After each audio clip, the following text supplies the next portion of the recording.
Brent and Neil, thank you so much for joining me again. It's been a while. How you guys been? Yeah, Wicked, good. mate.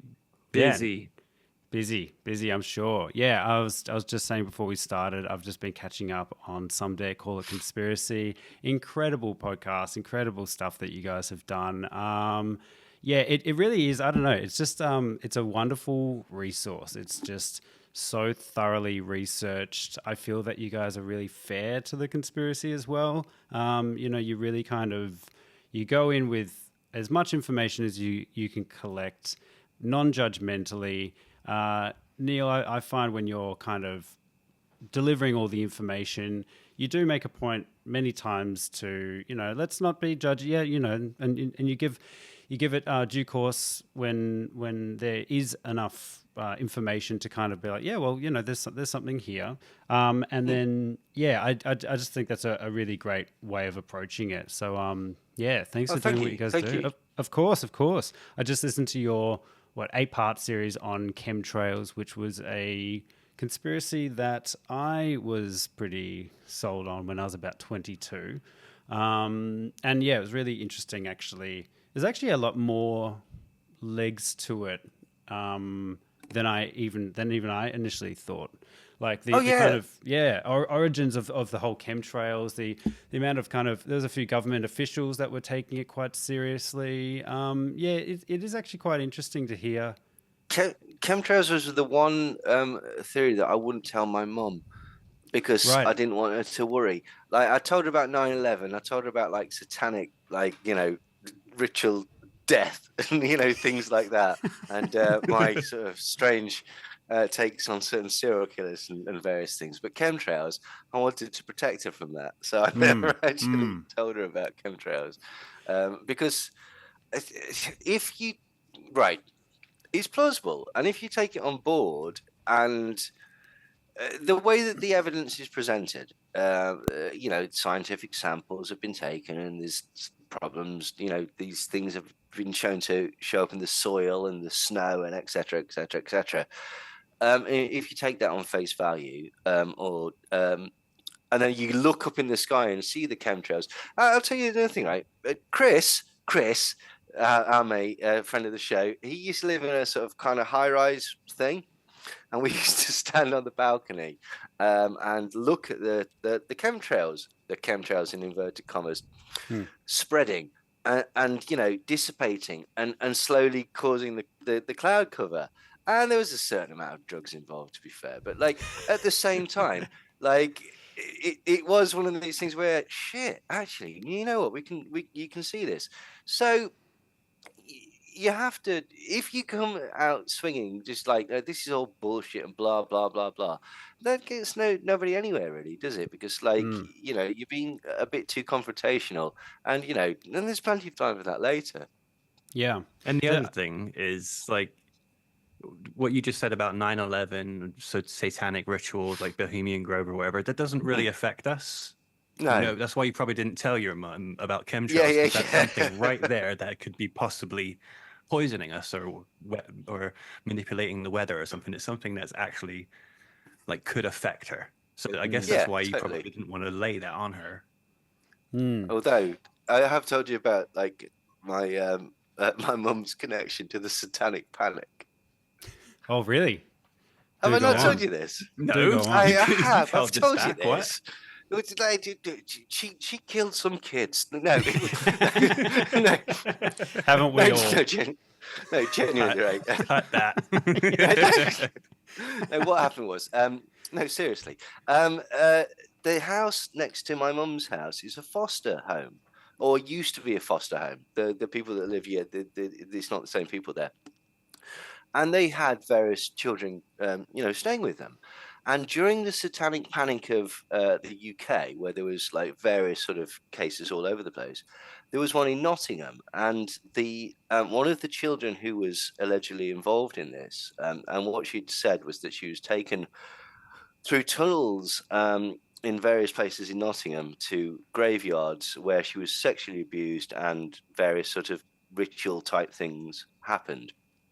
And my neighbours, my mum's neighbours, and my neighbours when I'd lived there when I was, a kid, they actually sort of like that girl was staying with them whilst the court case was going on, and their take on it was, "Oh, I don't believe all this devil shit, but there's something weird going on," and this is going to sound horribly offensive, but essentially they said that this girl wasn't really clever enough to formulate the imagination to repeat the same story in such detail. And so something weird was going off. And basically, the whole thing got thrown out, right? Totally thrown out. But this girl was given quite a large payout and was given a flat in the centre of Nottingham, according to my mum's neighbour. So that was my mum's connection to the satanic panic of the UK. Yeah, right. It was pretty big over there, wasn't it? The Yeah, satanic panic. there was, well, there was a big thing, and there's been recent ones as well, which is the varying degrees. Usually, it's some sort of sordid little sex cult that has sort of decided that they're going to flavour it with Satanism, so that in their eyes, I assume, they can go, "Oh no, this we're not just being weird. There's a cause behind this or whatever." Like, do you know what I mean? And so it's but the newspapers would jump on that aspect of it because it's sensational and it sells newspapers, and it's like, that's the headline that people want to read, really, isn't it? So Right. I think just like a little bit of background. Brent, you basically spent like 20 years down the rabbit hole or something like that, being a believer of the grand conspiracy, various conspiracies, and now you have kind of turned a corner and saw the the I don't know, the nonsense or the cult-like blind belief that a lot of people have in this, and now you're kind of looking for the truth, debunking. Neil, you also always have been quite interested in conspiracy theories, even working for David Icke in the past, and similar trajectory. I also used to be very into conspiracies. Probably wasn't as much of a part of like my life or identity or work as you guys, but was very much down the rabbit hole early 20s, and then kind of came back and have gone down a similar kind of trajectory. But yeah, it's just funny just going back to like the kind of the chemtrails one. On reflection of my time being very into conspiracies, chemtrails is a funny one looking back, because I remember I was in Europe, and I feel like chemtrails or chemtrails, whatever you want to, the big white lines in the sky. I feel like there's a lot more in Europe than there are in Australia, most likely because there's a lot more flights in that part of the world. But I remember when I was in Europe, and it was a beautiful Berlin summer's day. Everyone's in the park, throwing frisbees, walking their dogs, smiling, happy. Society is happy. And I was looking up and seeing these big white lines in the sky and just thinking, look at these idiots. They can't even look up and see this poison above them. And upon reflection, it's such a funny look at how much perception can change your reality.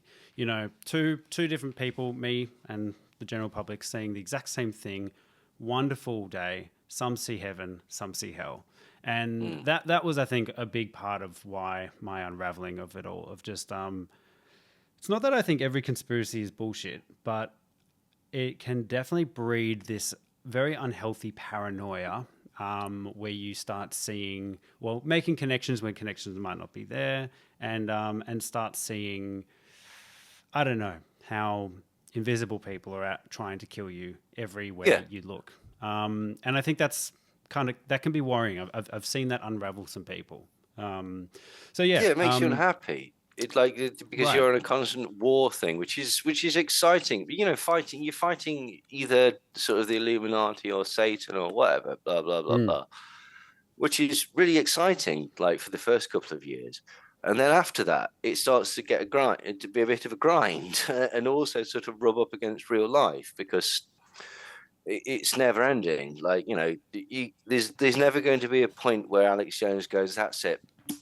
Satan's fucked. We've had him. Like We won. it's not.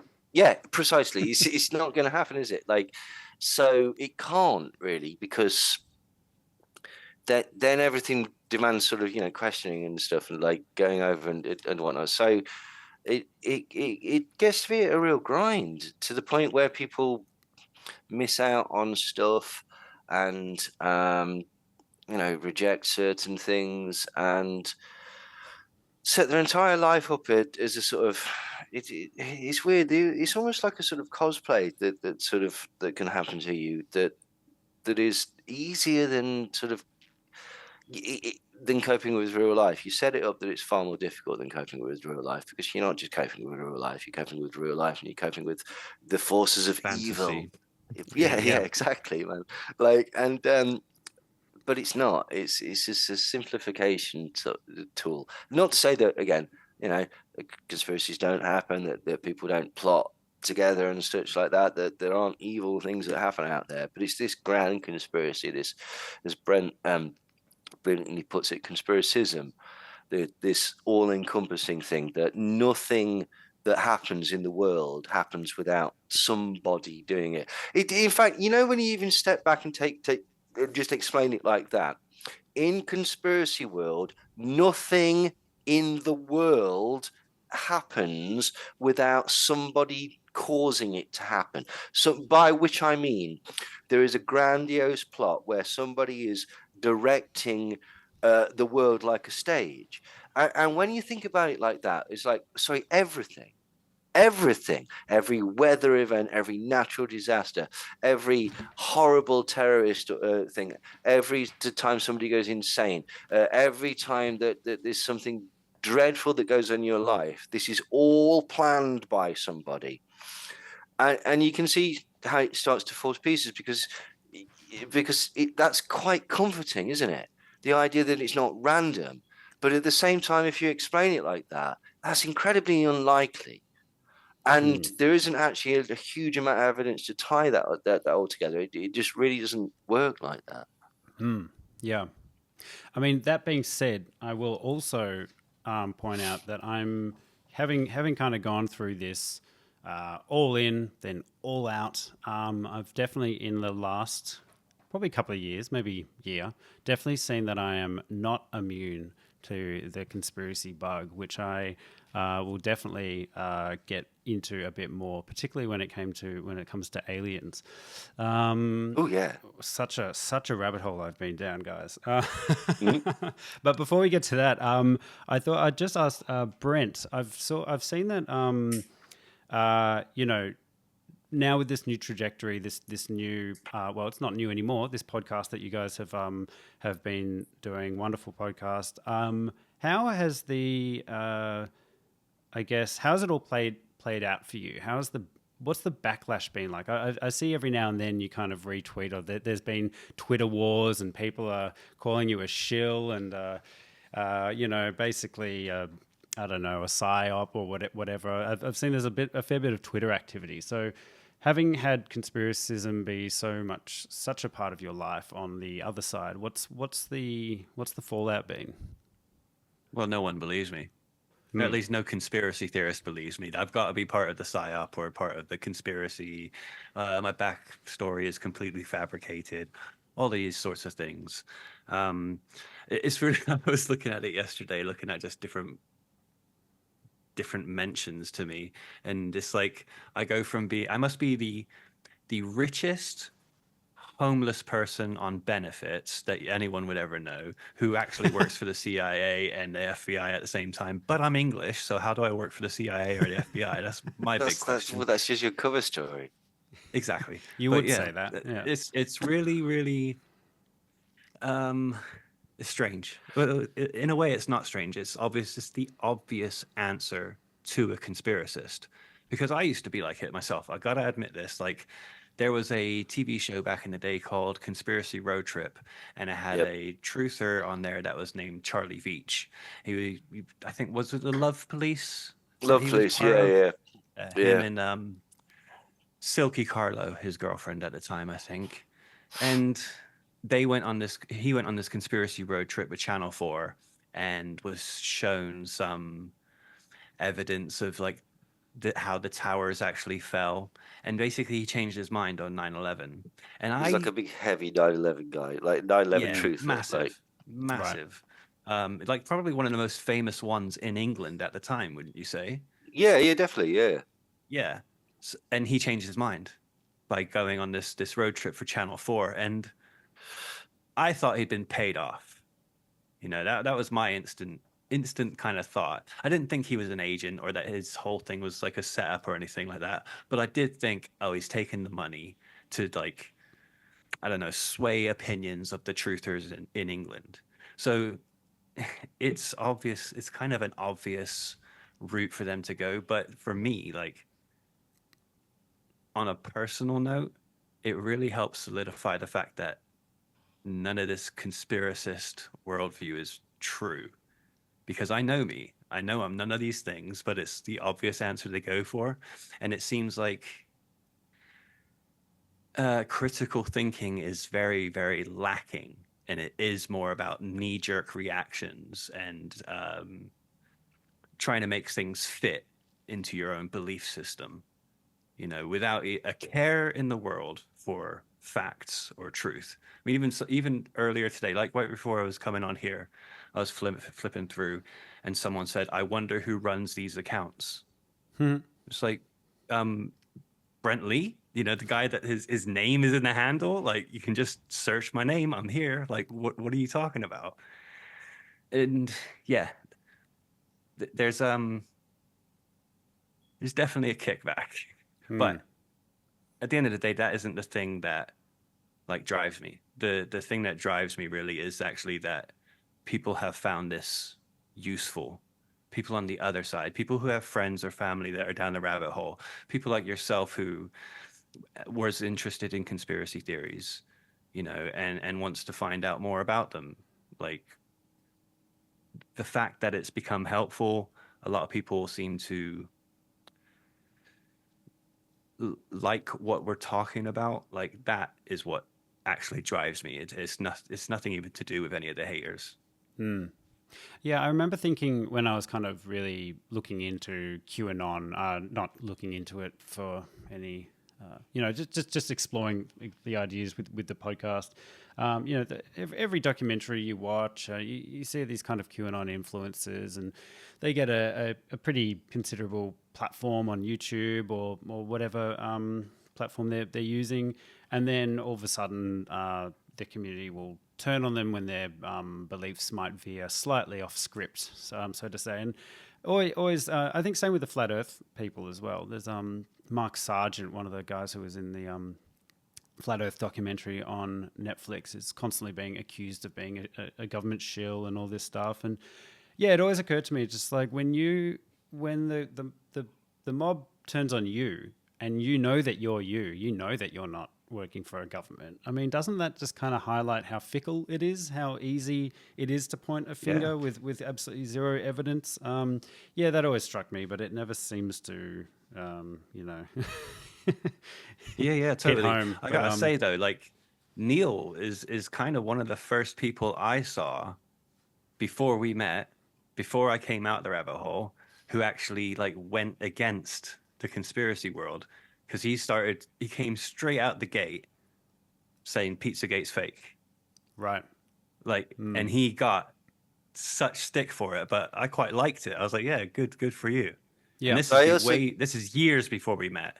Mm. Yeah, yeah. I also got stick for COVID as well and climate change. Like, because I said, well, hang on, like climate change is clearly real. It's not affecting you, and everybody that comes out against it is part of it either isn't qualified or is suspiciously paid by the fossil fuel industry. Does that not like make you think that that might be suspicious? And there with all the COVID bollocks and all the crisis actor shit as well. So there is a real thing within the sort of industry, so to speak, that you have to toe the party line, otherwise you will be viewed with suspicion. And but just to go back to sort of Brent's earlier point, like that was another thing. Like I didn't think that Charlie Veach was an agent. I thought that he was a fucking sorry, can we swear? Yeah, of course. Oh, cool. I thought there was a fucking opportunistic, grasping cunt like that had decided that I'm done with this milieu. I'm ready to move on to the next milieu, and that's why I'm going to publicly out myself with 9/11. I never thought that he was genuine in any way, and apparently, latterly he's very unpleasant on the YouTubes and stuff like that, and like he's a bit of a dick.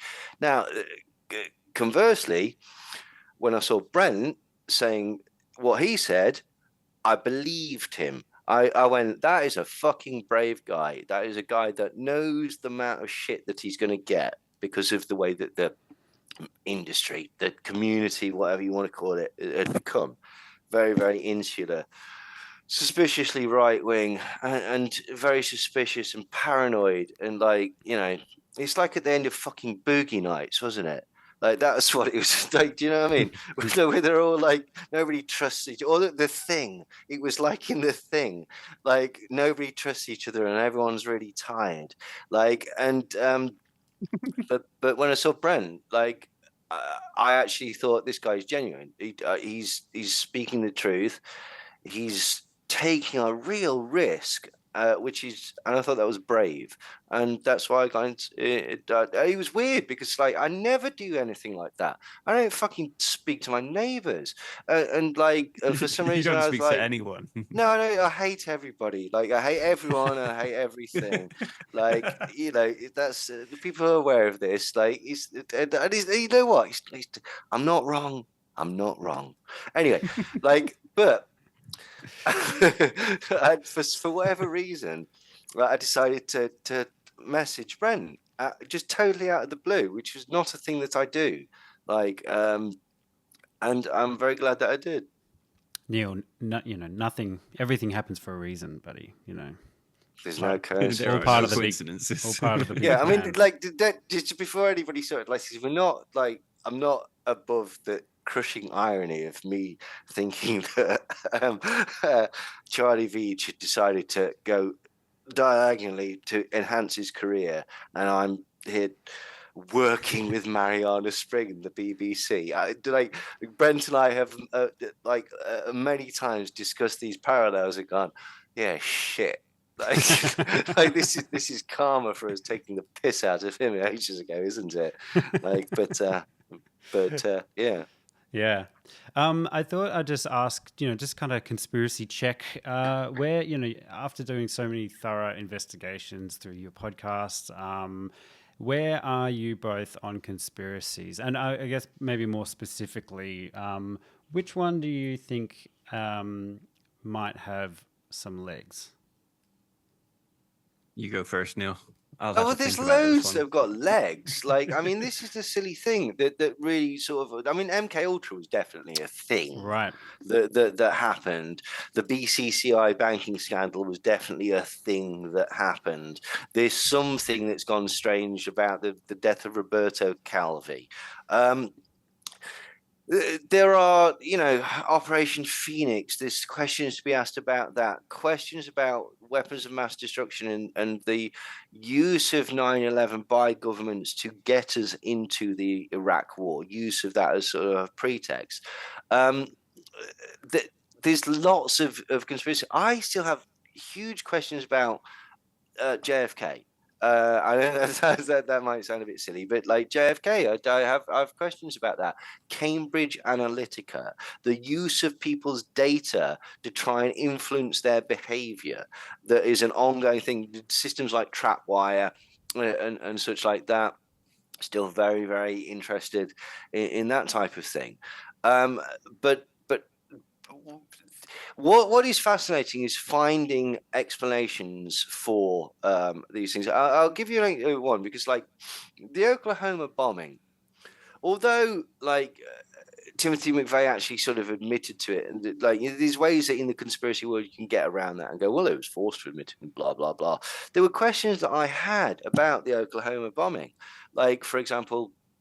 There was a very famous sort of thing that's on in Infowars and on some of his DVDs, which says that at least one, perhaps two, bombs were found unexploded inside the Alfred P. Murrah building.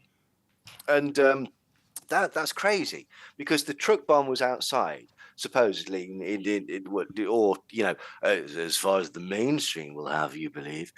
So what are these bombs doing inside? And also, there is a suggestion that the non-symmetrical sort of blast damage suggests that it couldn't have come from one device. And can you believe that there are answers to these questions?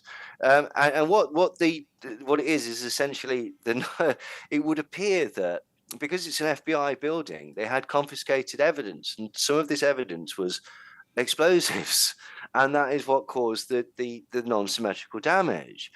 The bombs that were found in the building, it apparently was um, it's essentially like there's a teaching school there for the FBI, and they were there. There were mock bombs that were used for sort of demonstrations and that sort of thing. But they were so realistic that actually the investigators were careful enough to treat them as real bombs when they first were sort of like going over the building. And to me, right, okay, two things. One, that gives me the same buzz, the same dopamine buzz or whatever that I was looking for with conspiracy theories by finding out that fact, but that's a real fact.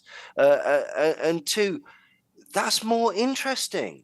Like to find, oh, there's an explanation for that. You don't have to make something up. You don't have to sort of like, fill the gaps or whatever. So that's just why this is the point. Like, but yeah, there are still conspiracies that happen, of course. Like, I did the mafia CIA sort of liaison, shall we say? This is a thing that happened.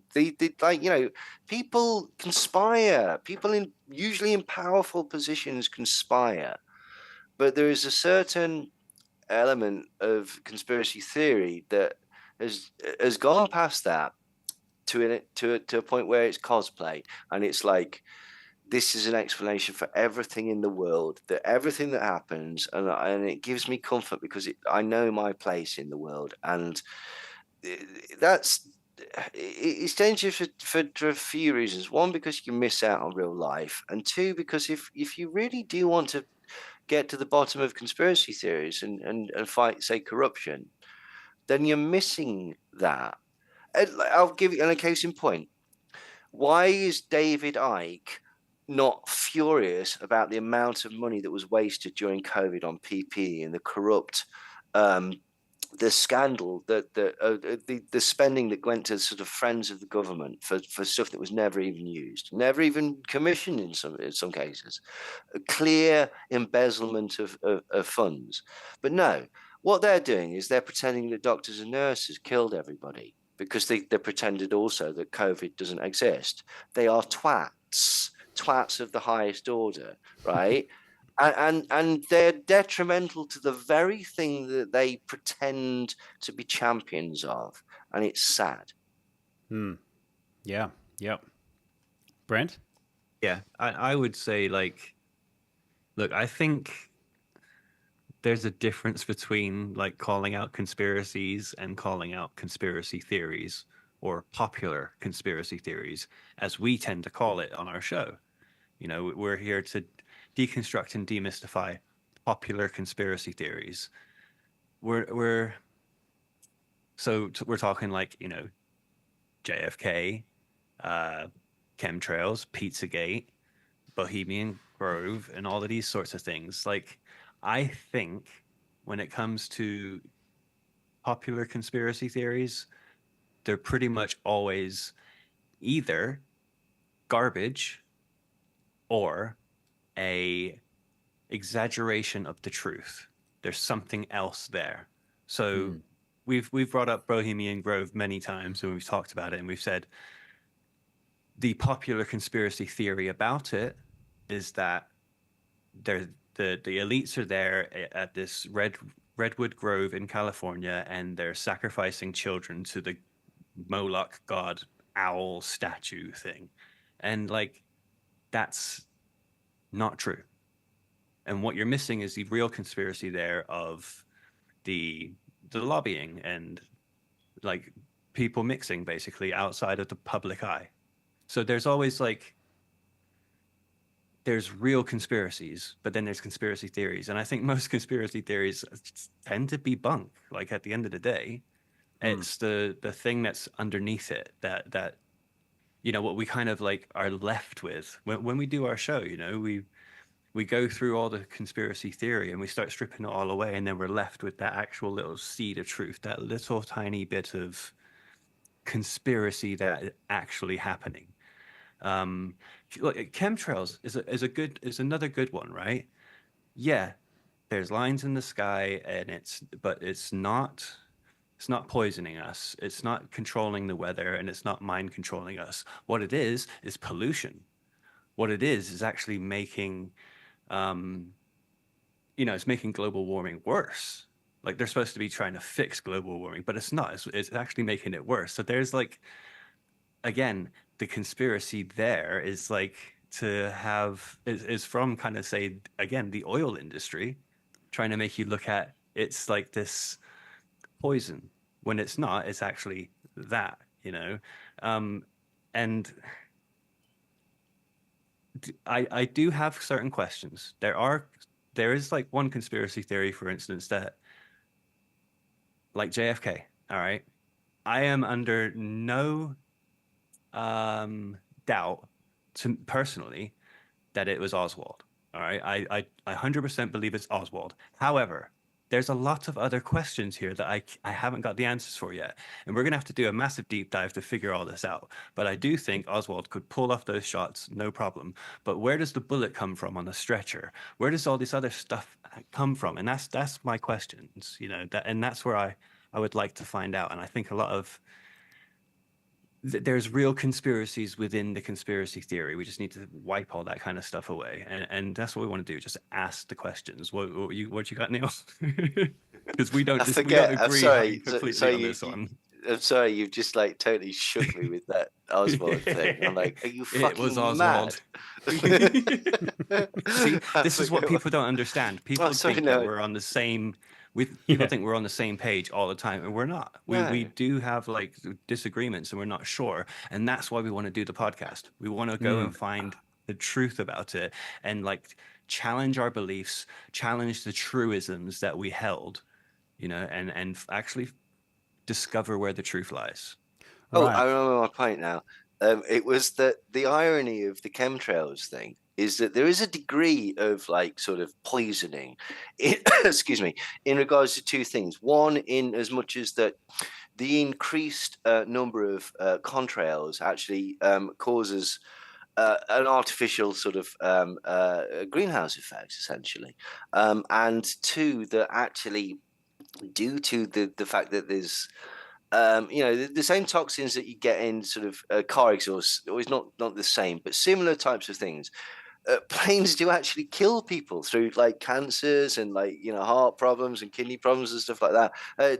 I forget the exact number. You'll have to listen to the chemtrails thing, but they kill like thousands of people a year due to both the impact on climate change and the sort of the just pollution. The general sort of pollution thing.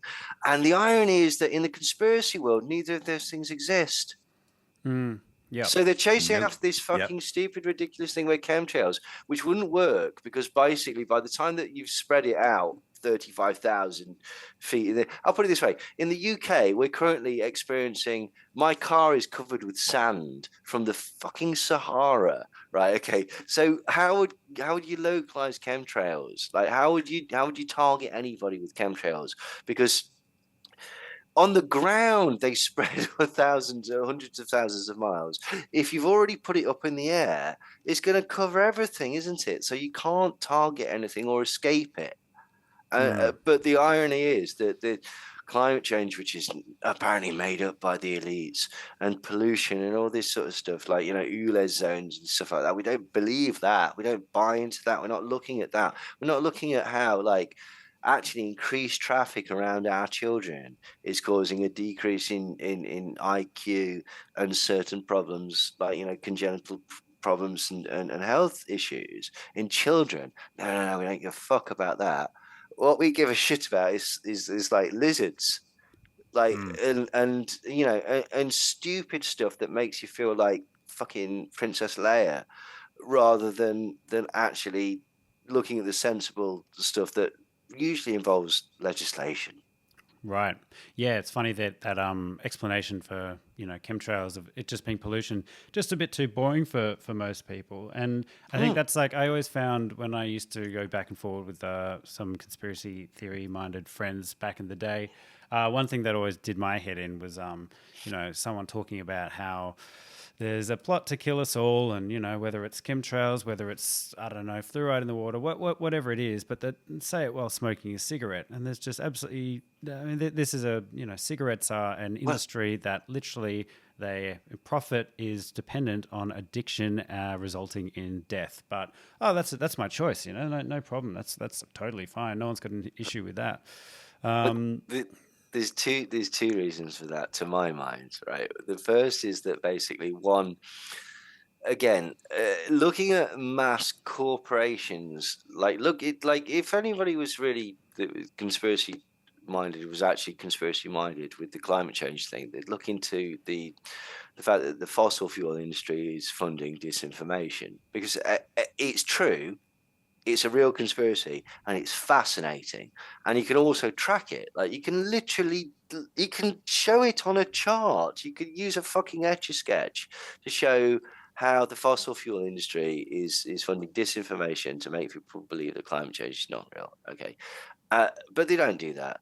Like they're just not going to do that.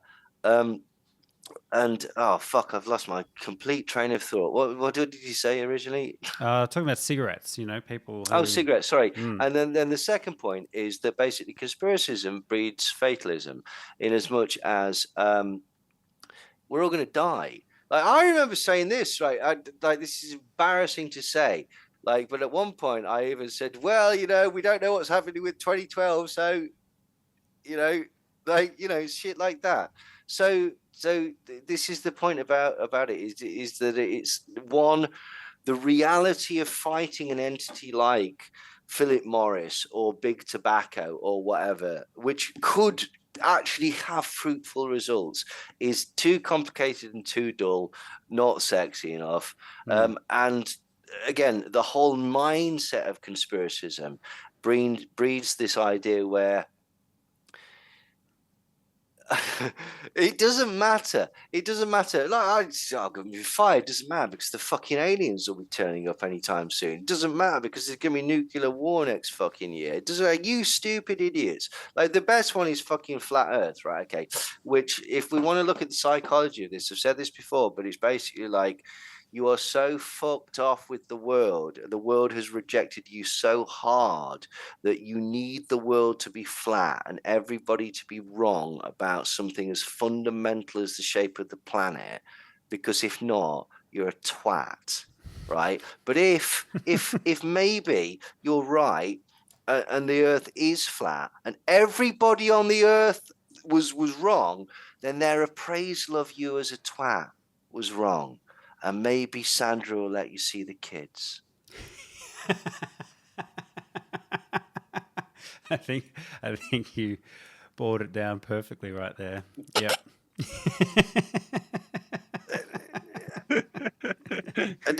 I hate to be harsh, but that is essentially. You see what I'm saying? Yeah.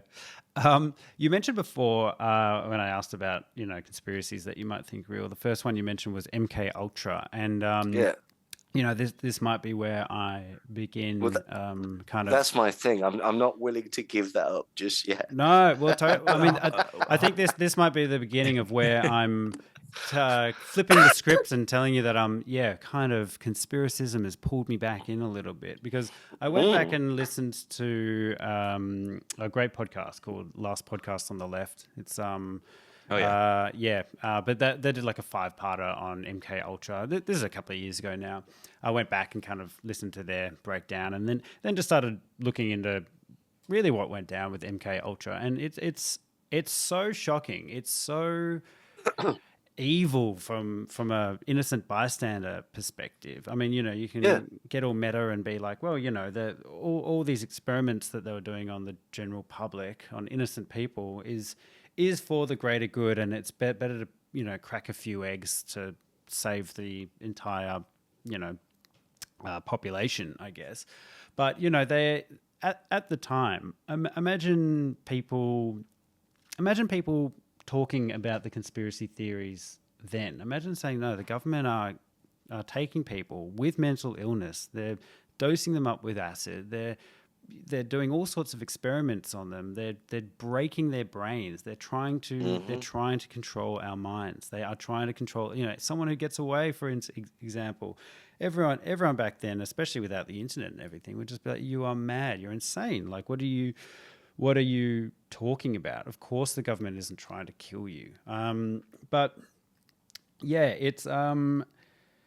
it's I think the official story was they didn't really crack mind control. They didn't really learn a whole lot of stuff, but at the same time they burnt 90% of the documents or shredded the documents. So there's so much information lost. And I'm just not convinced that they didn't learn things. And one step further, I mean, why wouldn't they be doing similar things today? That's kind of my question. Why, if that has happened, if they've proven to, like that San Francisco experiment where they, I think, just sprayed chemicals on the population to see what would happen.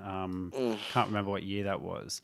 Did they all just grow a conscience and decide, we don't really need to experiment on our population anymore? I mean, what are your thoughts with that? You go first, Brent, man. Mine might take a while. Well, first, I don't see MK Ultra, like the genuine MK Ultra, as a conspiracy theory. I see that as a conspiracy. The conspiracy theory is then using MK Ultra as a basis for like Project Monarch and celebrities with the one eye symbolism and showing that they're all mind controlled and all of that sort of thing. I think that is the conspiracy theory. Yeah, I'm talking about the real stuff. A real conspiracy. Yeah, the documented MK Ultra stuff. Yeah, we know that was real, and I'm not positive. Obviously, I don't really know. I'm not privy to the information, but yeah, I don't see. It's not that it's not that the government has grown like a conscience or something, but I think they don't like have the funding anymore, and they know that they won't get away with it anymore as well. There's no justification like the Cold War. The thing is that they'll do it in a foreign land rather than do it to us, because well, we've got social media and everything nowadays. It's just we're so connected, and I think they're doing it in other places. And the Pentagon has just been caught out doing a conspiracy. Like they've just been caught out pushing anti-vax and anti-mask propaganda in the Philippines against the Chinese, basically trying to get the Philippines to not take the Chinese vaccine. And there was this massive thing about it. I saw the headline. It only came out, I think, like on the 14th. I think it came out, like kind of exposing that they were doing this, but it was a retaliation to China saying that America created COVID. So it's like there's this whole propaganda war that governments do, and as well, like with MK Ultra, like we know that they were experimenting on prisoners, on mental health patients, and on soldiers. These are all kind of people that are essentially now property of the state, so they could do whatever they wanted with them.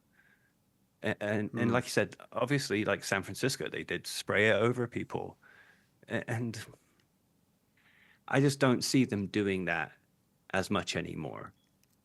But I'm always open to for what reason? Because listening you think to more resources would allow them just to do that elsewhere.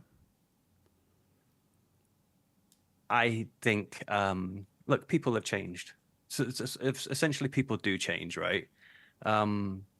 The people that we've been looking into that used to be in the military, specifically, they're nuts, like nutso, and they would do pretty much anything to destroy the enemy. Like I was joking with some, I can't remember who we had on, and I was joking with them, and I said I would not be surprised if at some point there was a secret, top secret government project where they actually did like satanic rituals to see if it would work. I mean, they were doing stuff like trying to make people walk through walls in like The Men Who Stare at Goats. That's it. It Right. was John Ronson. I was saying that too. Yeah. It's like it wouldn't surprise me that they would try all this crazy off the cuff stuff. But the thing is they kind of don't need to use any of that anymore. But there's like technology has gone well beyond, and they can use technology now in different ways to do their dirty work. Right. Right. Great conversation you guys had with John Ronson, by the way. Yeah. Yeah, well done. Well, thank you. Of course. What do you think, Neil? What do you think about MK Ultra? If they did it then, why wouldn't they do it now? Well, I'll because go make a cup of tea. right. I mean, the first thing is that the stuff that, according to the declassified documents that they actually achieved with MK Ultra, some of it was frightening. It's somewhat crude in some cases. Wiping of people's minds and the like and such like that.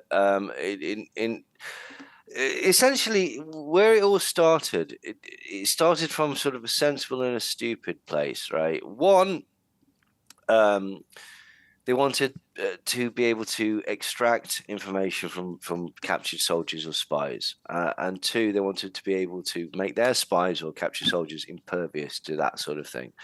Three, they wanted to be able to sort of like take over people, sort of like absolutely like control people like a robot, like in the Manchurian Candidate film.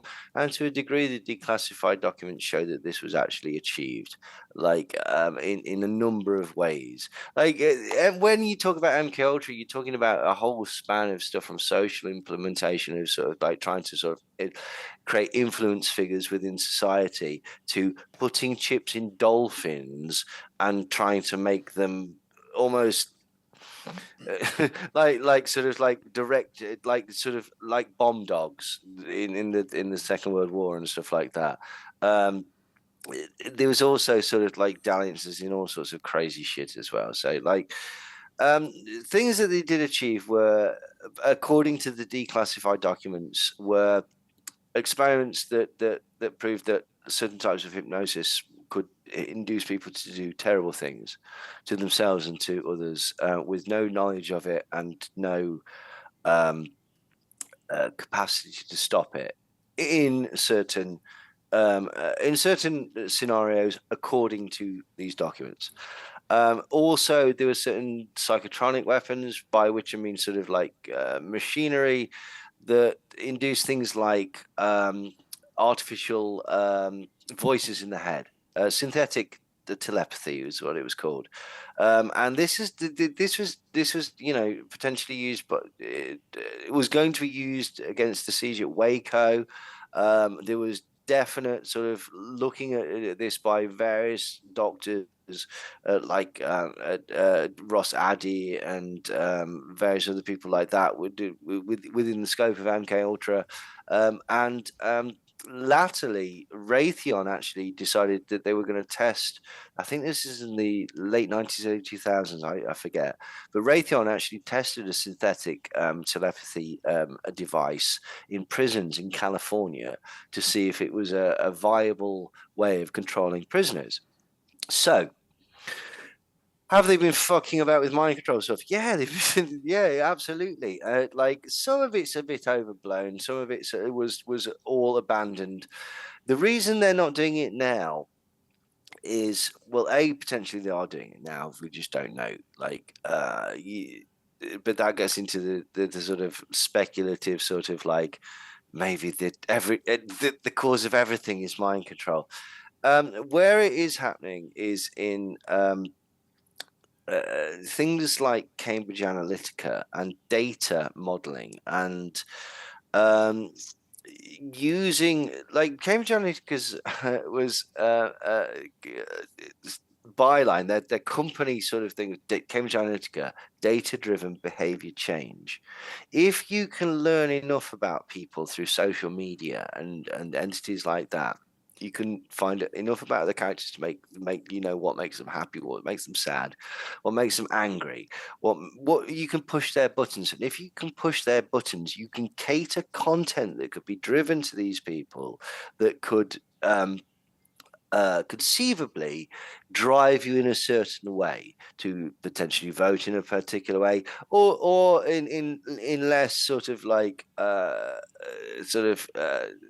catastrophic ways, buy a certain product, let's say. But that is what's happening now, to my mind. Also, a lot of what was with MK Ultra was driven by the Cold War, and also that was a sort of a bit of a boom time for like spending a fuck ton of money on stuff. Like, that's why we got to the moon, because we're like, I don't care how much it costs. We're gonna fuck those Soviets over. We're gonna make them look like fucking dickheads. That's what we're all about. Fucking Merca, right? And so I think that attitude has been lost. Although, to be fair, as recently as the sort of Gulf Wars, and as in prisoners that were kept in Abu Ghraib, and also in the maze in Ireland, there has been techniques that have used against prisoners that could be considered mind control, that came out of the Kubark document, right? The Kubark document was essentially, it became, I'm massively oversimplifying here, but from the series of MK Ultra tests, including Ewan Cameron and people like that, the sort of the results of their work, this is where this document called the Kubark document came about, which appears to be essentially, to massively oversimplify, a torture manual, and some of it is still used today to break prisoners, often in terrible situations where this is not deserved at all. People accused of terrorism, and it includes things like sort of the use of white noise, and sort of like 24-hour stimulation, but isolation as well, and all of this sort of thing to break the mind. Now, if you want to get really conspiratorial and stuff like that, isolation and overstimulation, which is a proven CIA Kubark document way of making people more malleable in their brain. What isolates you and overstimulates you? Social media. Yeah, sitting at home on your phone. Dun, dun, dun. Well, right. I mean, so these are the kinds of things that the dreaded word psyop, which gets thrown around a lot. But as you kind of have laid out, things like Cambridge Analytica, basically figuring out how the powers that be can manipulate the herd, so to speak. No doubt that goes on. I mean, that's what advertising is. That's what, any kind of marketing is really. But yeah, whether or not maybe they don't need to do the more horrific experiments on people, but things like how things were rolled out during COVID, for or against, whatever could have been done. Whether or not QAnon whether that was just a LARP that got out of hand, or whether or not that was actually some kind of psyop that could drum up a whole lot of anger and passion and energy for people to direct in a certain way. Sorry, go ahead. No, I was just saying, I think it's plausible that these could be versions of MK Ultra to. Oh yeah, very much so. Like, this is the fucking annoying thing, right? Okay, with COVID, and this is the thing that made me go, fuck off, conspiracy world, you're twats. You don't know what the fuck you're doing, like, you amateurs. Right, with COVID in the UK, and I'm positive in America and probably Australia as well, right? There was a conspiracy. There was a conspiracy that came from the Nudge Unit and from the HM I was Treasury. going to say that, yeah. Right? To actually influence the public. But you know what the fucking conspiracy was? right? What the actual sort of directive was, what the messaging that came from the UK government via 3 points. The government is fucking itself, the HM Treasury, and the Nudge Unit, right? And it was all to downplay the virus, to get people back out to fucking work, right? And you know why? That was because, and this is what's so crazy, right? And this is going to sound mental, but it's true. And the conspiracy world have missed this by a fucking country mile. It was down to landlords, donors to the Tory party, who happen to want people to be buying daily newspapers. This is how crazy the capitalism is. I want you buying my daily newspapers. I don't care if you die from a deadly disease. I don't want you home. I don't want you locked down. I want you going to work and buying my newspaper every single day. And I care about that more than I care about your existence. That's a real conspiracy that is provable, that actually fucking happened. That you can prove that on a fucking BBC computer, right? And they've missed it. They've missed it like a fucking ridiculous, man. Like, it makes me so cross. There were active interests within the government that wanted the economy to be going and people not to stay at work, because it takes a certain element of money out of everything. Obviously, you know, certain things are shut. Like, and they valued that over the population.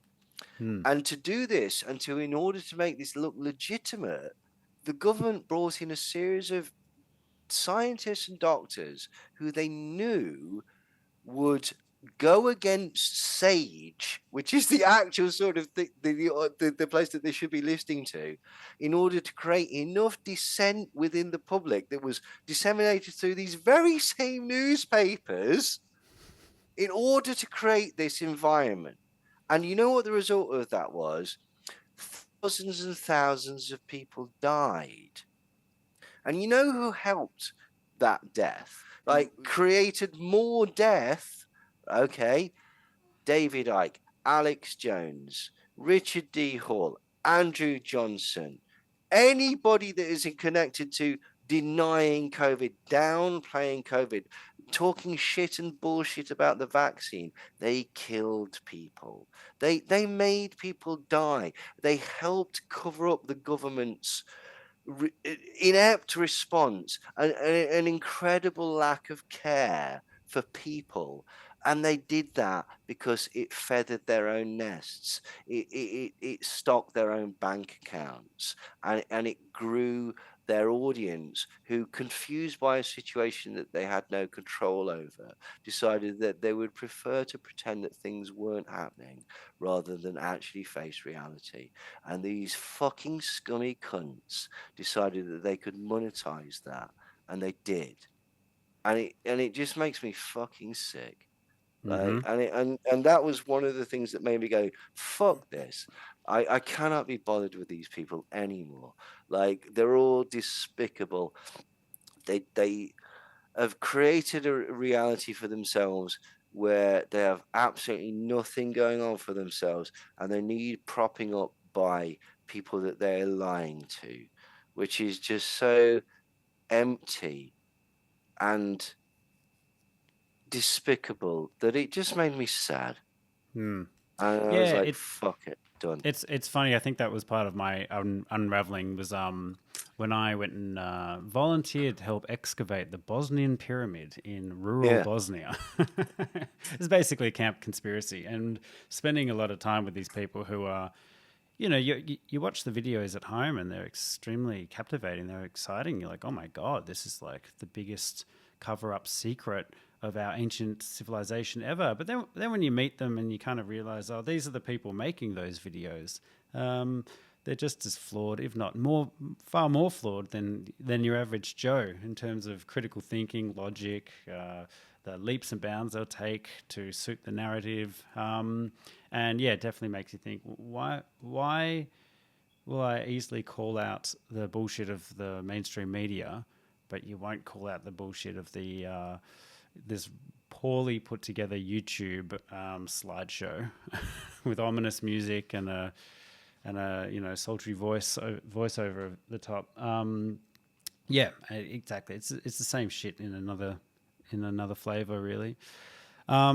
I would like to move on to the subject that has sent me tumbling down the rabbit hole in with an immense force, and that is aliens. Brent, I saw that there's a little UFO picture in the background behind you there. Yeah, my X-Files poster. Excellent, I want to believe. Excellent. What are your guys' thoughts on all these revelations that have come out? Whistleblower David Grush, all the Tic Tac UFO, all the New York Times articles of military people with military footage of strange objects kind of popping in and out of the skies. And I guess, just the amount of highly credible people coming out saying there are strange things in the sky that we can observe that are definitely controlled by some form of intelligence. What are your thoughts on all these wave of information that's come out?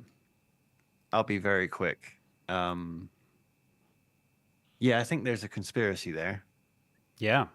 But there's definitely a conspiracy there in one way or another, because they're hiding. But I don't think it's aliens. You don't, right? I think it is. Ever since Roswell, I think the thing is, it's governments trying to psych each other out. That's just plain and simple what I think it actually is. I'm not impressed with anything that's been going on in the Pentagon personally. I'm not really ever been a big UFO guy. I preferred ancient aliens and that sort of stuff. So that's what I was into when it came to aliens and UFO stuff. But yeah, David Grush, I don't think is credible. There's so many of these people that have titles, and I don't think they've actually. It doesn't matter. People who are generals and whatever, they lie. At the end of the day, look at Mike Flynn. He's a fucking liar. You know what I mean? Everything that he goes in, and he's was one of the top ranking people in the army, and he's a QAnoner now. It's just so appeals to authority. They don't matter to me. They hold no weight to me essentially. And fair. I just look at all of this kind of UFO stuff as government psyops against each other. It's plain and simple. That's kind of where I am. Neil? I think Tom DeLonge's got it right. I think what a character arc with him.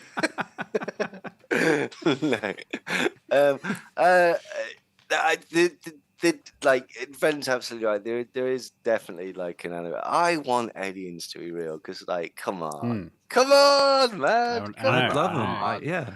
I think aliens. Hey, look, I think aliens are real, but I do not believe that they are visiting us. Simple as. Mm-hmm. Do you agree with that, Neil? Or I have no idea. I don't. I don't know really. I don't care. If I'm really honest, I'd love it if it was real. I've heard a lot of stuff that makes me go, maybe, who knows? But I've seen a UFO, but it was a black ball, and it just was moving really fast through the sky. I don't know. Could have been fucking anything.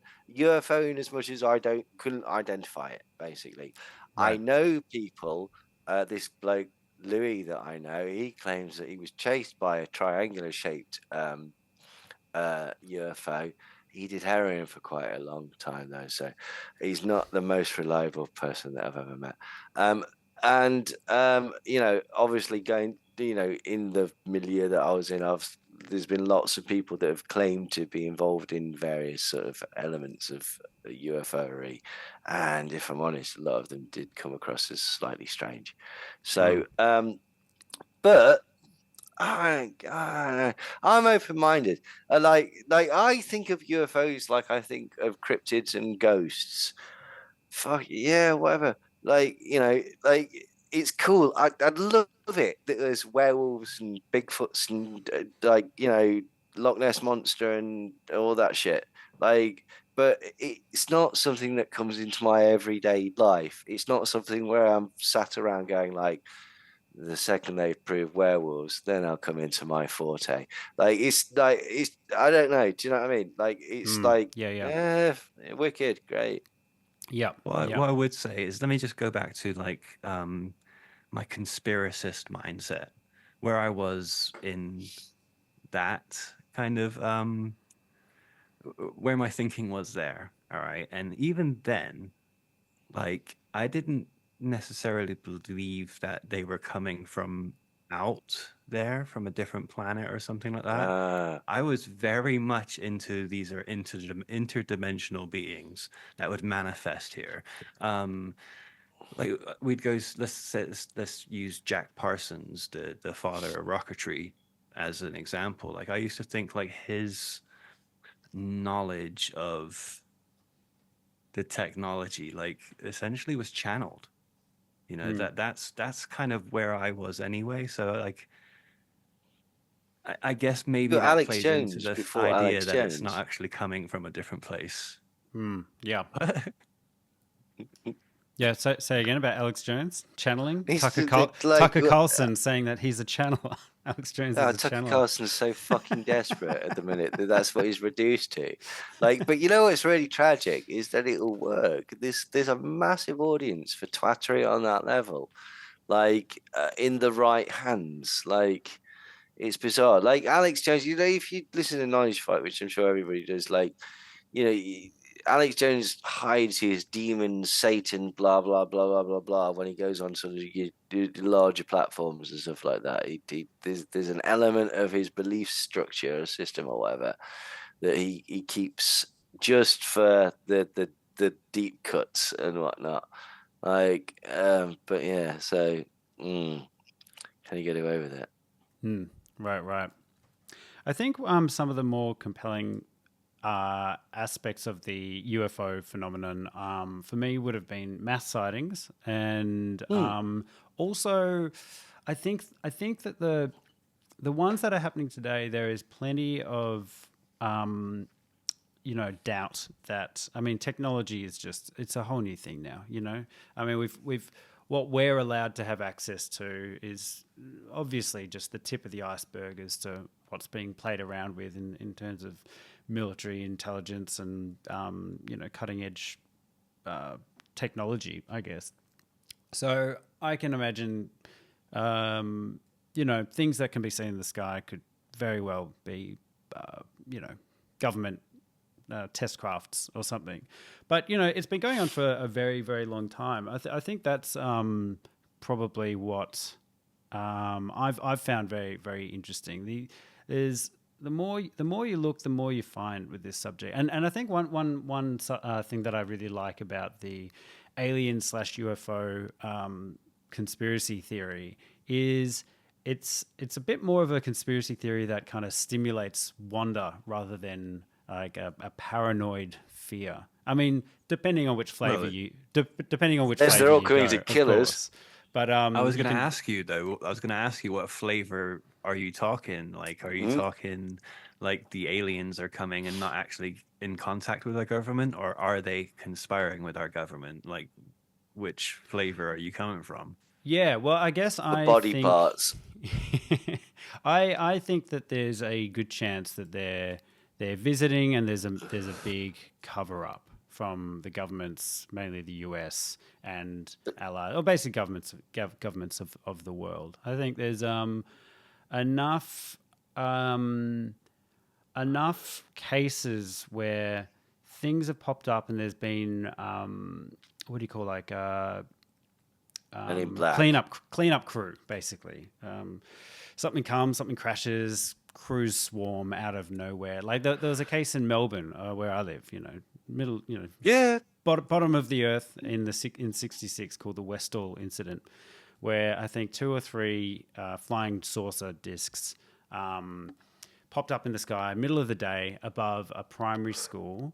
And I think something like 200 kids and students witnessed it.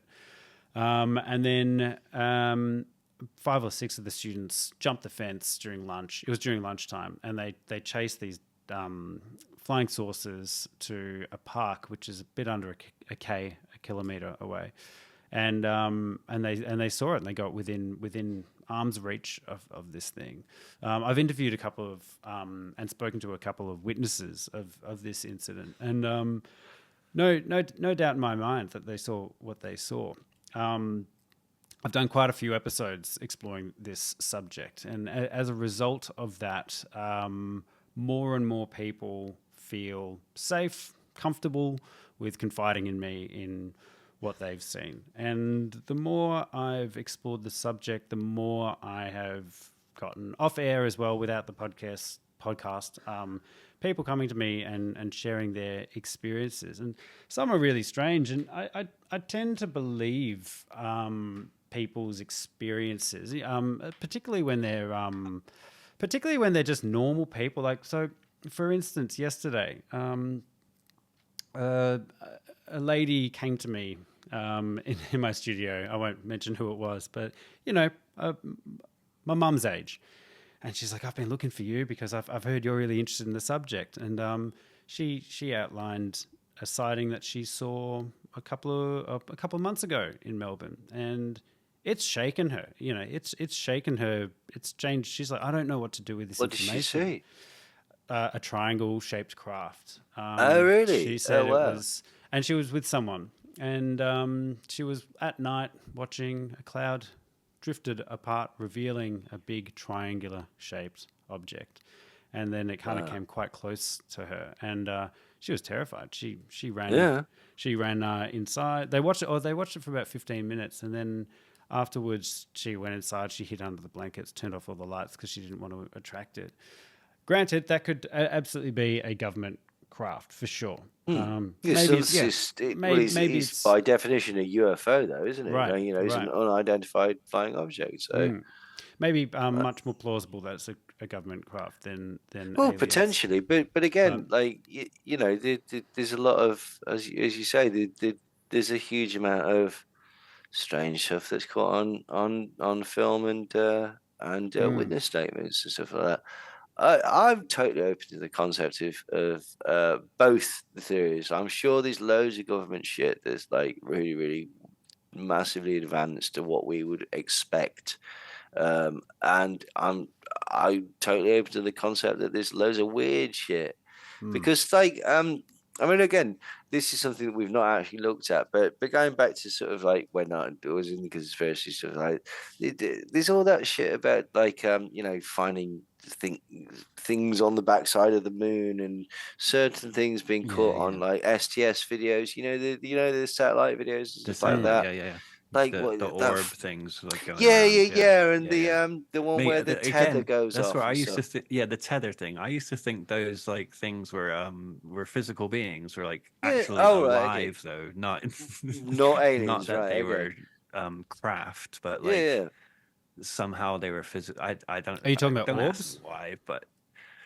No, sort of the orbs that go around the tether, like from the satellite. They look like big jellyfish or something, don't they? Yeah, they're like round, and they got a little circle in the middle of them. And they kind of go around.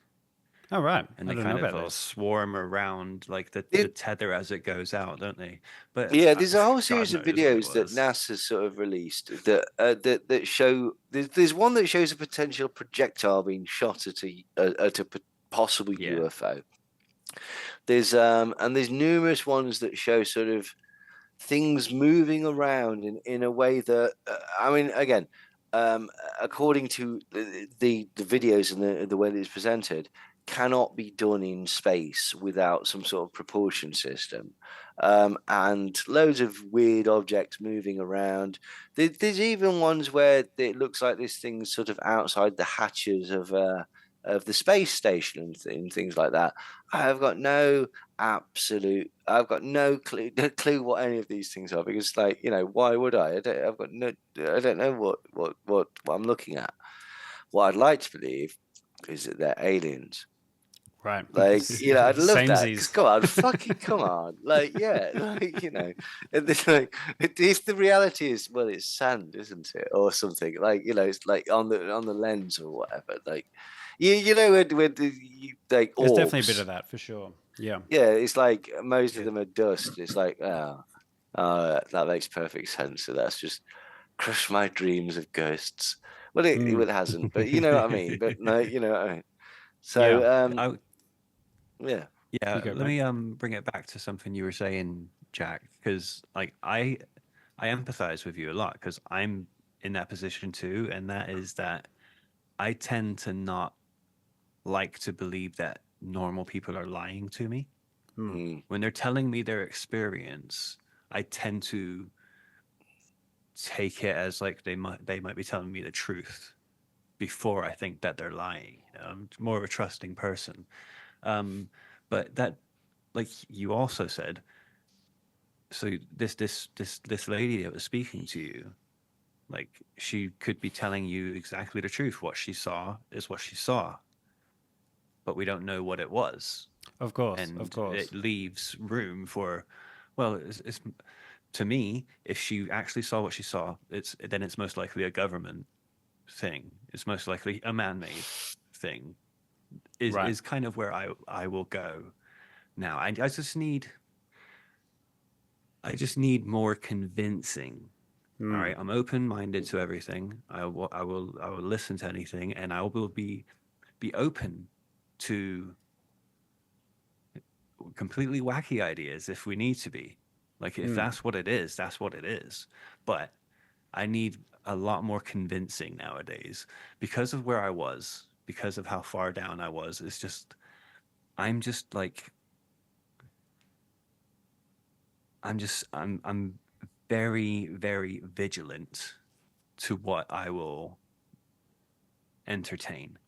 Right. It Yeah. has Yeah. to Yeah. kind of sort of be grounded in some sort of reality for me right now. And if there's enough convincing, I will change my mind. You know, Mm. I will go where the evidence literally goes. But yeah, I have to be a lot more vigilant today. Yeah, I think that's why I was very keen to talk to you guys about this kind of subject because I do have a lot of discussions with people who are very interested in the subject as well, and I think it is always super important to put the skeptical comb over your own ideas as yeah, I'm also very very well aware that I really want them to be aliens. You know, I will definitely go down the rabbit hole, but I try not to take myself too seriously with it all. It is a lot of well, it this quite is the point, fun, Jack. but Like, you know, like let's say that aliens do or do not exist, right? Either like we are either alone or not in the universe. Either concept is both fascinating and terrifying. Okay, like let's say that aliens do exist or don't exist or whatever. But are you getting up and going to work tomorrow? Yeah. yeah, yeah, I am. Right, so then it doesn't fucking matter whether you like think about aliens or not. And this is the point, like, you know what I mean? It's right to have all these interests and sort of like you know things that make fucking existence actually like fruitful and less horrible. Like so it's cool to like aliens. It's cool to like you know if you like want to fucking go look for leprechauns, that's fine. But just don't let it consume everything, right? Okay, like Yeah. don't let it sort of don't do stupid things that I did. That like oh, I'm not going to go to there because I think that this is going to happen or whatever. Do you know what I mean? Don't let the Yeah, whole don't let it run your life. mentality, Right. yeah, Mm. consume you to the point where you miss out on opportunities and experiences and interactions with people because you know Yeah. because you don't Well, know. one thing I will confidently say is I don't know shit. I've very much come to that conclusion, which I'm actually quite happy with. It kind of gives me comfort knowing that I really don't know. And same with all this stuff. Like I've definitely entertained the ideas extraterrestrial, interdimensional, government technology. I really don't know, but one thing I do know is there's definitely something going on that the government is that the US government and other governments are acting very, very coy about. And I think there does need to be some scrutiny on the subject, because it is affecting people. People are people have been gaslit. People have been gaslit on a societal level. The stigma of the UFO subject has really stuck. It was very effective. It was up and not only until recently that people really feel comfortable talking about what they've seen. People have lost their jobs. People have lost their credibility. People have been lied to. Whatever the truth is about the subject, on a mass scale. And I think that the people deserve a bit more than that.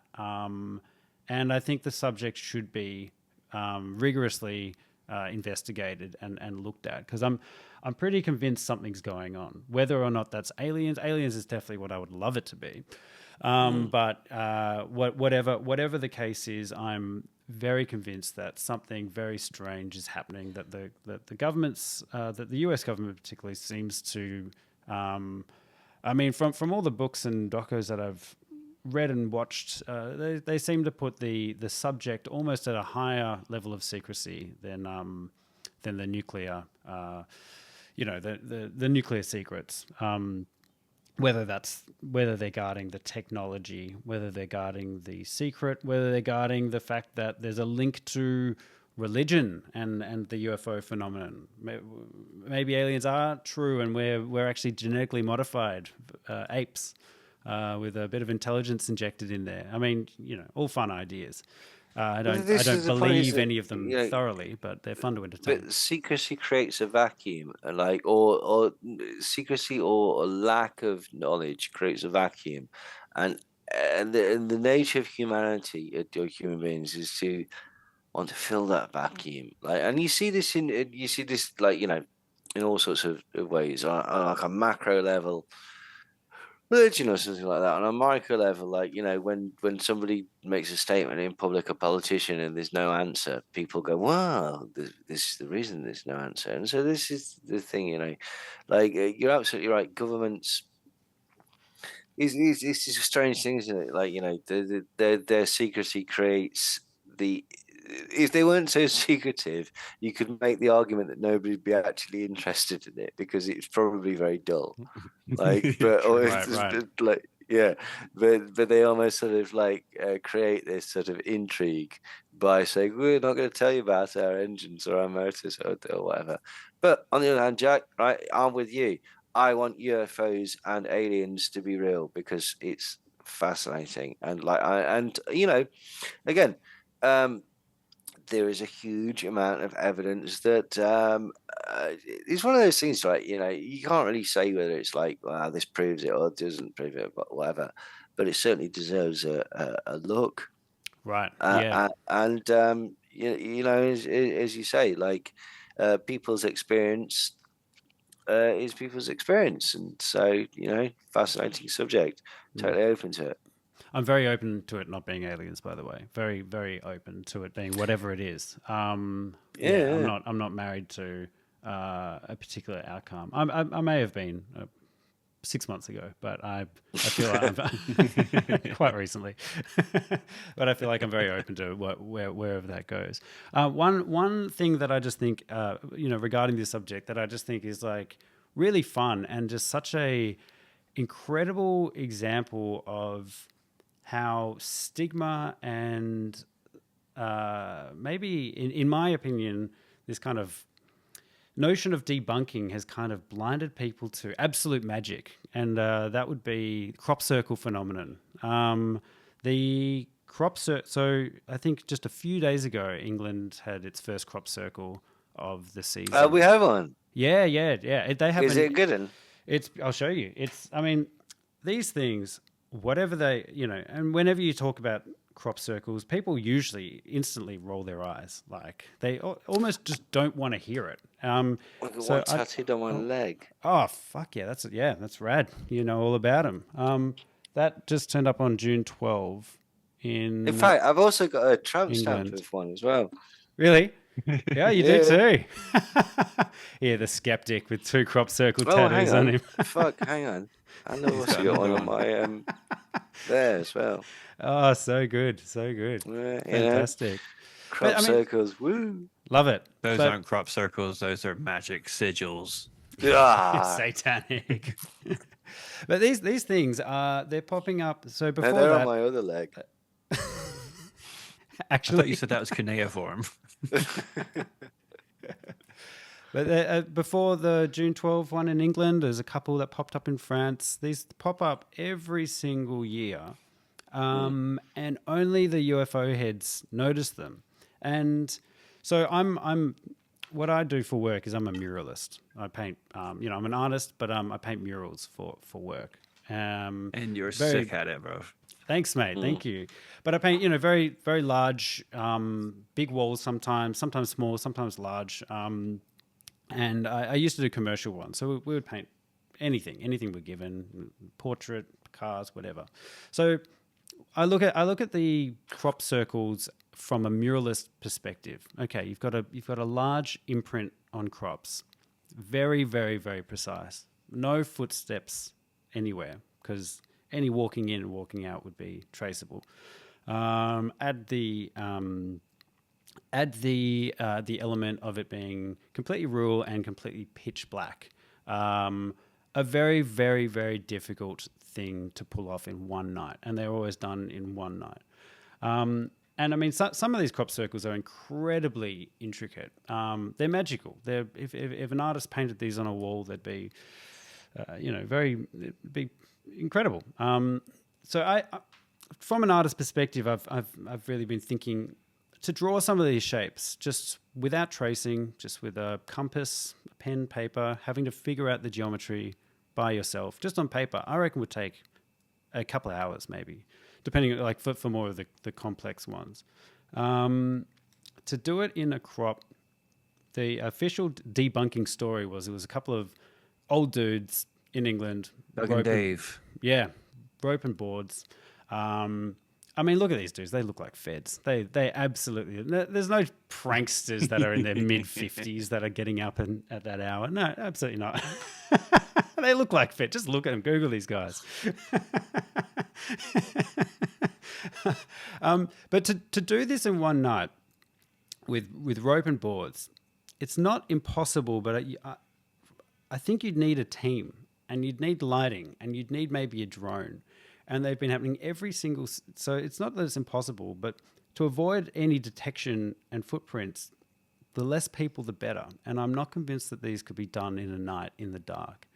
Some of them are enormous, aren't they, though? Some of them are absolutely huge and so complex. So complex. Like, would be very, very difficult. To draw a circle with a board and rope, you'd need a center point. You'd need a center point, you need to walk it out, and you could easily do a circle, a perfect circle.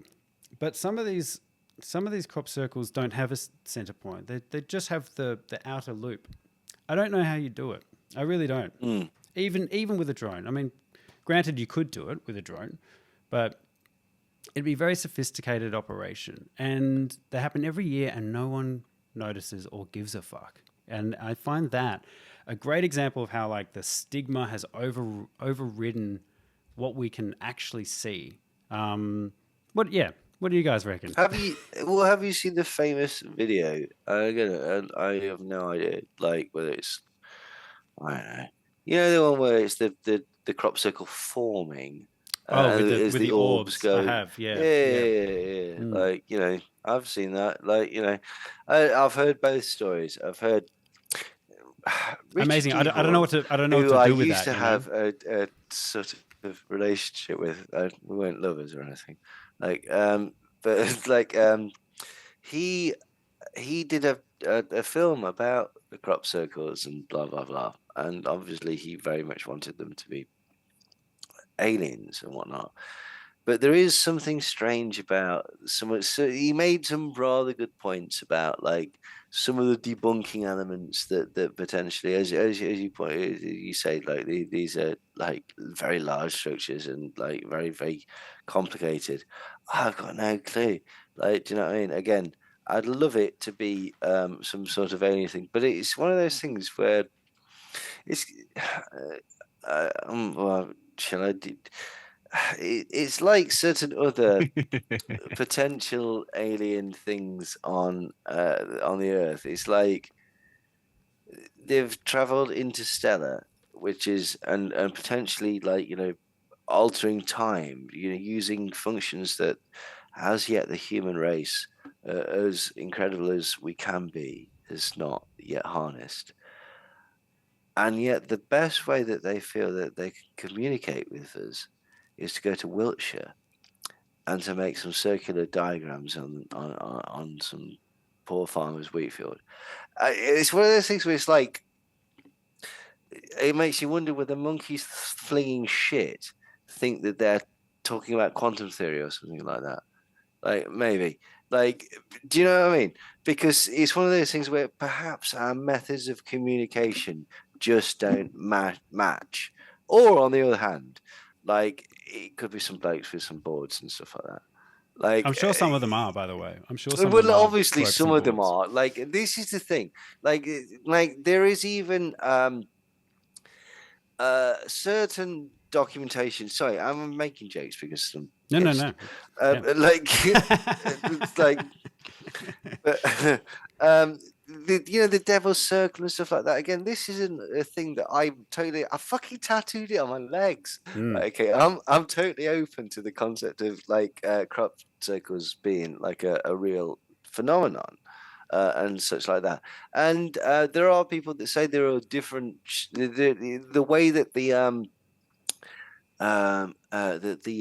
there's like an explosion Ben, The nodes or whatever, isn't it? It like yeah, has nodes yeah. in the You're stock bent and as they they're bend over. Yeah, to real Right. ones and stuff like that. I don't know enough to dismiss it or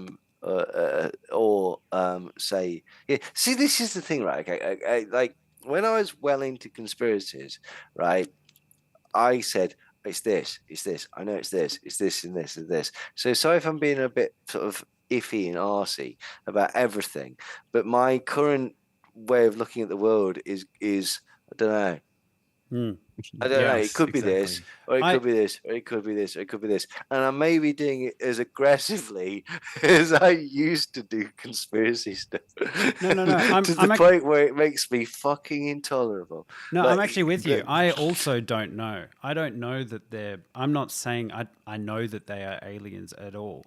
But I guess my thing is, there's a lot of people when it comes to the UFO subject and go, I don't know, who cares? And it's just like, I don't know.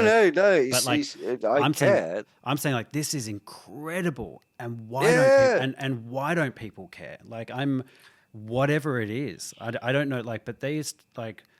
No Here's a one's conspiracy doing for these you. for free. Here's No why one's people doing them don't for fucking free. care, right? Because Tom DeLonge was brought up to be the messiah of the UFO age, like to make people go, oh, but Angels and Airways were shit. And if we're honest, Blink 182 was shit, right? So, like, I'm not fucking following you. I give a shit. You show me, like, you could show me the end of, like, Indiana Jones and the Crystal Skulls, like, happen in front of my eyes, right? Okay, and I'd still go, yeah, but you only had really one good song, which was like, damn it. And after that, it was all very mediocre. And that's the psyop to make people not care about UFOs. Right. I think there is a psyop to make people not care about. Well, psyop again. The word's so loaded. I feel like there is some kind of stigma that was put in very early. But there's always been that, and that is actually a true thing. Like there was an infiltration of MUFON and such like that by government agents to make they introduced certain ridiculous stories, as far as I'm aware. I don't know the particular details, but like, so this is a thing, right? Okay, absolutely a thing. But there's a counterpoint to that people say, well, that's the double bluff. That basically means that basically you're looking into UFOs because they announced that they infiltrated the UFO community, and the announcement of the UFO community is to make the people go, well, the UFOs are obviously real, which would make them stop looking at the government programs. So this is and these are the silly sort of back and forth. Well, it's not silly. Like, this is, I suppose, how propaganda works, and it's about sort of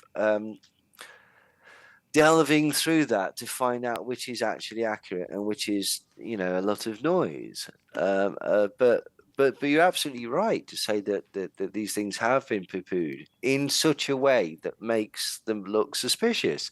Now, how paranoid do you want to get? Like, is that to cover it up, or is that to cover up the cover up? And Right. and Yeah. you can tie yourself in knots forever if you start doing. And this is exactly what we've experienced. Like with the Manchester thing, it's like there's this fucking moron that keeps putting out these articles where it's like, well, the explanation of this is this, which is even more ludicrous than our original position, and whatnot. And it's like, uh, this is where the differentiation between a healthy interest and skepticism of the world, and actually what you're doing is a sort of quasi-religious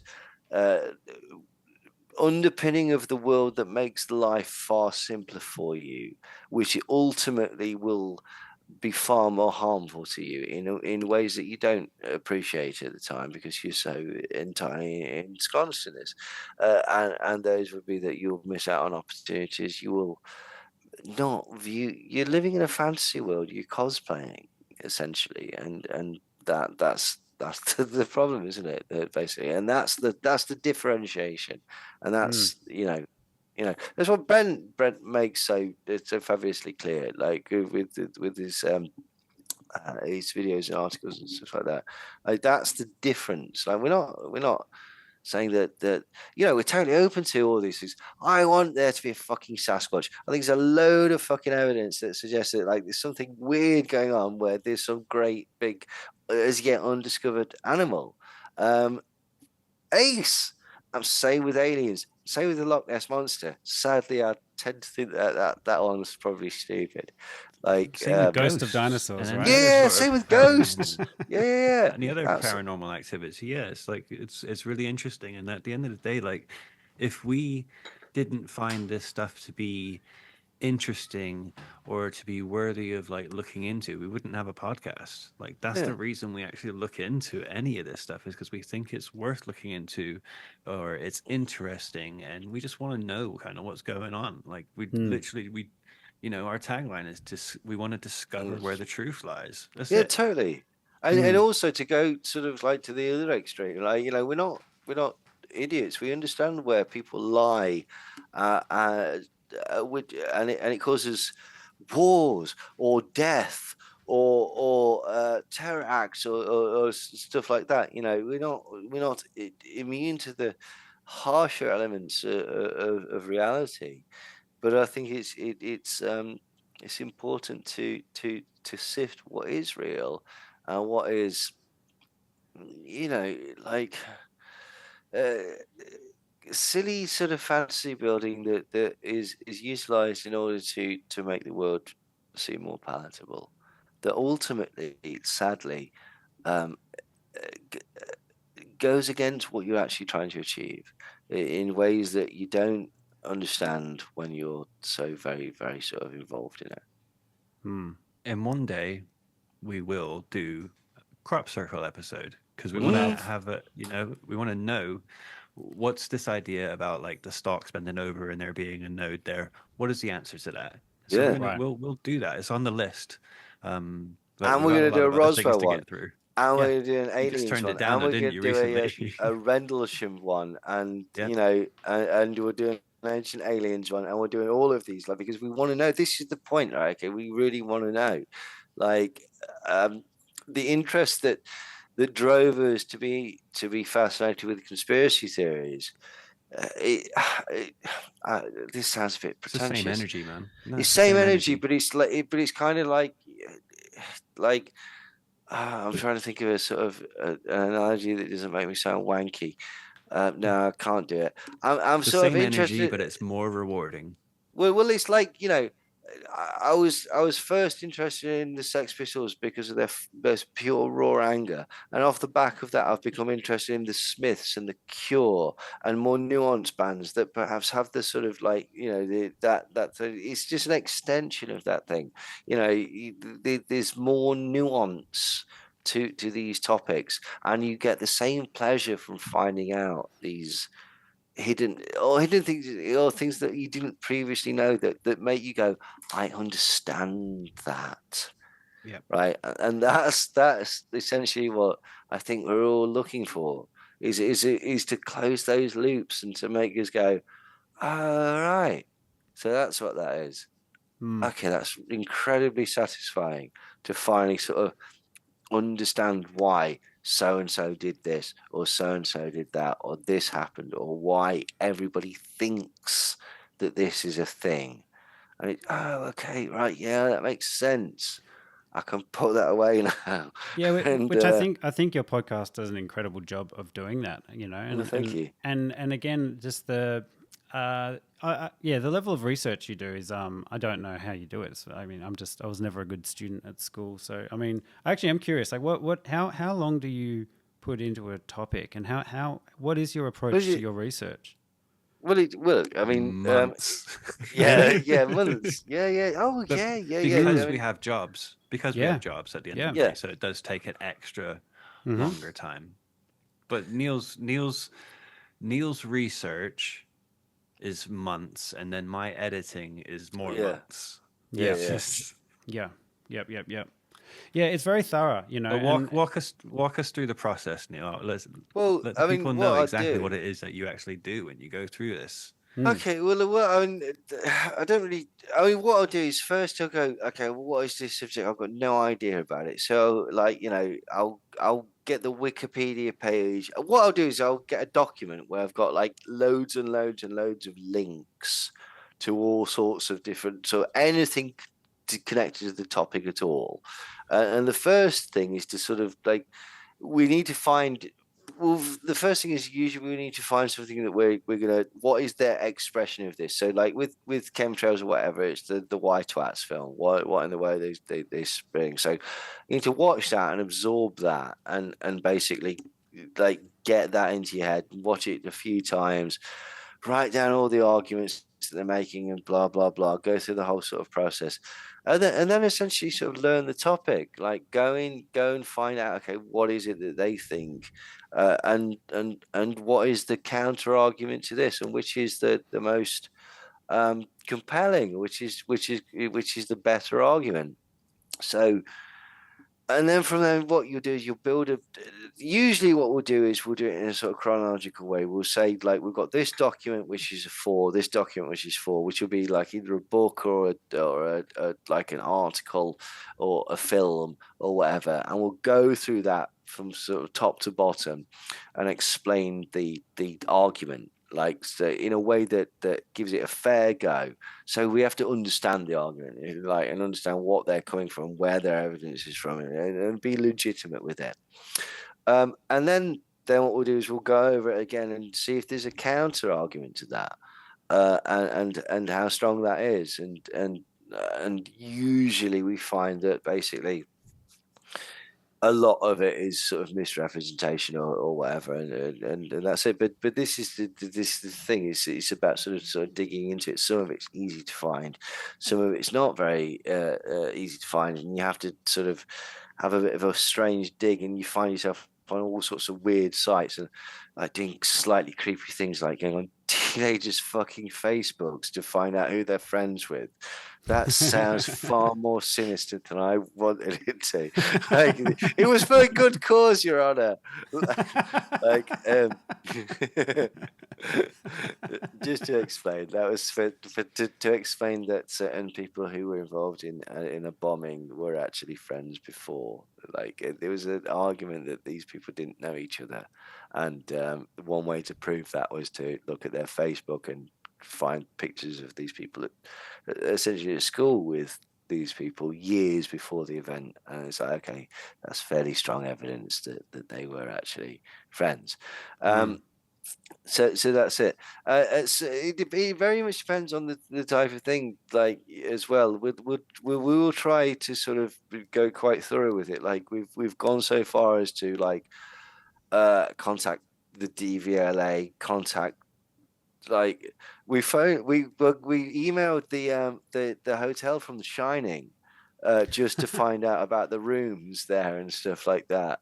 We we've looked into sort of um, contracts and various things like that. We even went so far as to get somebody's death certificate, which was a very unpleasant thing, but like was required to prove a point that a certain conspiracy had made. This is not a thing that is available. It's like, well, it is.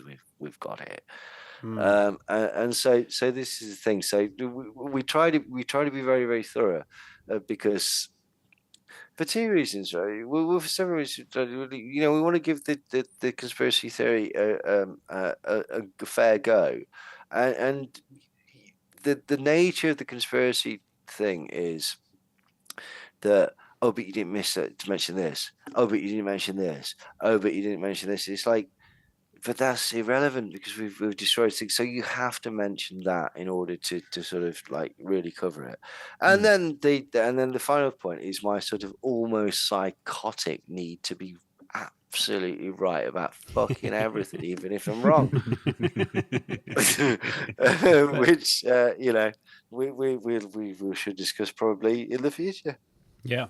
But like you said, Brent, it's the same energy. You're still able to go down the rabbit holes even deeper than ever before, because but it's just actually done in another direction. I mean, there's during the whole COVID times and QAnon times, there's conspiracies were such a topic on everyone's minds. I mean, they still are maybe a bit less so now, but a common thing that you hear people saying is, how can people be so stupid? And it really, they are not stupid at all. People who are really involved in different conspiracies, maybe there might be elements of lacking of critical thinking, or biases that are really playing out, which people are not always aware of. Creating self-awareness is very important, but a lack of self-awareness is not a lack of intelligence at all. So, a lot of these people are very, very intelligent. I've got a massive soft spot for conspiracy theories, the ones that aren't yelling at people, sheeple, and all that. Just the general inquisitive mind. And there are, as we've covered, there are a lot of really, really strange things, and the best conspiracy theories that you guys cover, and that I think we're probably all interested in, there almost always is a lot of seeds of truth that spark these rabbit holes that we all go down. And whether you think it's nonsense or not, I think a lot of them do need scrutiny, and it's just good to see it done in the right direction, I guess.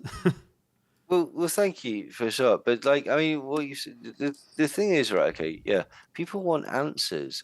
People rightly want answers. Okay, and also people are right to be cynical and critical of systems that have let them down continuously. Like, it's almost as if sort of like the capitalism system is not set up to be massively beneficial to, like, most people involved in it, and so people are absolutely right to be cynical and to be critical and to look at these things.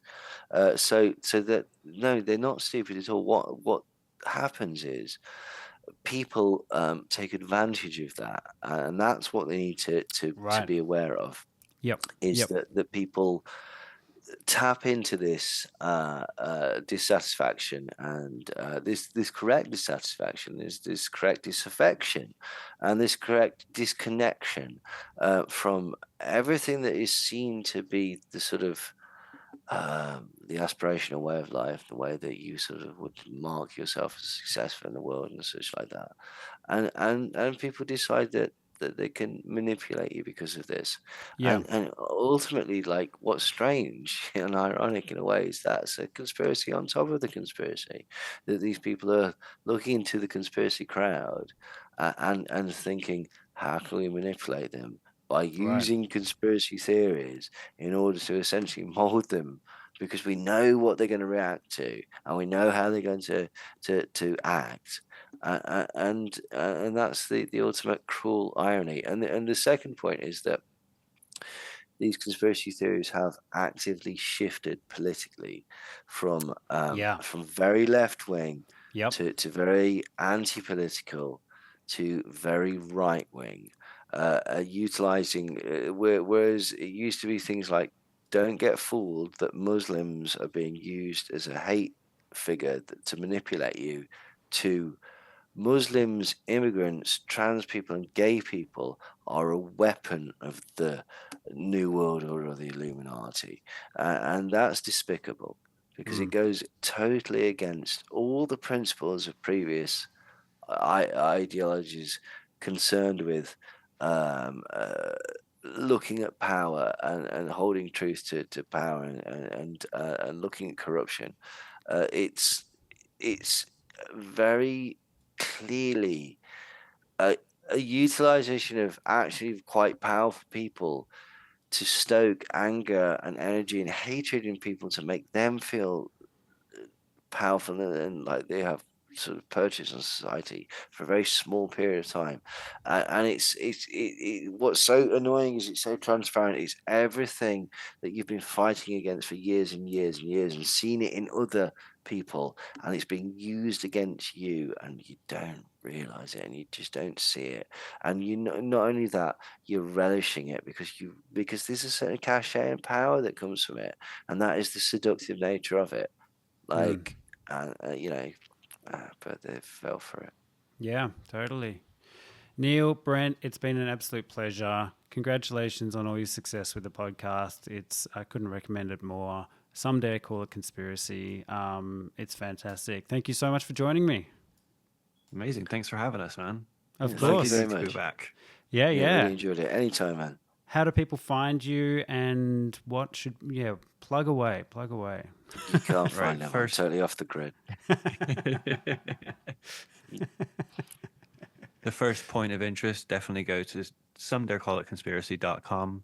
You can find all our episodes. You can contact us both through there, so you can find our social medias. You can do everything you need straight away right there. somedarecallitconspiracy.com. Fantastic. Well, again, thank you so much for joining us. Really appreciate it. And have a well, it's late there. It's like, what, almost midnight for you? I think it's just coming up to 9 a.m. for me. Quite the time difference. So even double thank you for staying up so late and having this chat with me. Really appreciate it. But yeah, thank you guys. Thank you. Loved it, man. Thank you everyone for listening. No worries, man. Cool. Good morning. Take care. See ya.